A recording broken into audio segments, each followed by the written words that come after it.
Then the angels ceased to sing, and there was some time of awful silence, when Jesus spoke, "Those who have clean hands and pure hearts shall be able to stand.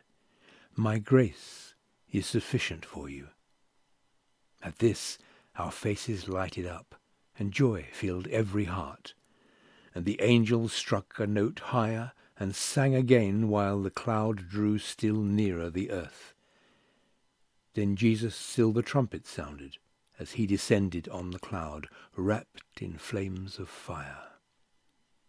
He gazed on the graves of the sleeping saints, then raised his eyes and hands to heaven and cried, "Awake, awake, awake, ye that sleep in the dust, and arise."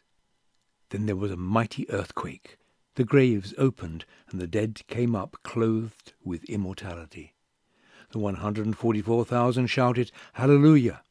as they recognized their friends who had been torn from them by death, and in the same moment were changed and caught up together with them to meet the Lord in the air. We all entered the cloud together, and were 7 days ascending to the sea of glass, when Jesus brought the crowns, and with his own right hand placed them on our heads. He gave us harps of gold and palms of victory. Here, on the sea of glass, the 144,000 stood in a perfect square. Some of them had very bright crowns, others not so bright. Some crowns appeared heavy with stars, while others had but few. All were perfectly satisfied with their crowns, and they were all clothed with a glorious white mantle from their shoulders to their feet. Angels were all about us as we marched over the sea of glass to the gate of the city. Jesus raised his mighty, glorious arm, laid hold of the pearly gate, swung it back on its glittering hinges, and said to us, "You have washed your robes in my blood, stood stiffly for my truth. Enter in." We all marched in, and felt that we had a perfect right in the city. Here we saw the tree of life and the throne of God.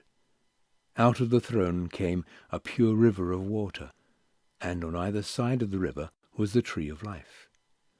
On one side of the river was a trunk of a tree, and a trunk on the other side of the river, both of pure, transparent gold.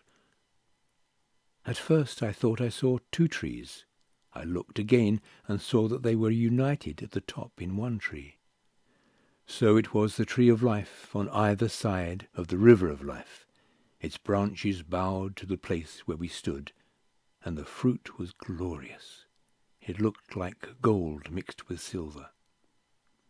We all went under the tree and sat down to look at the glory of the place.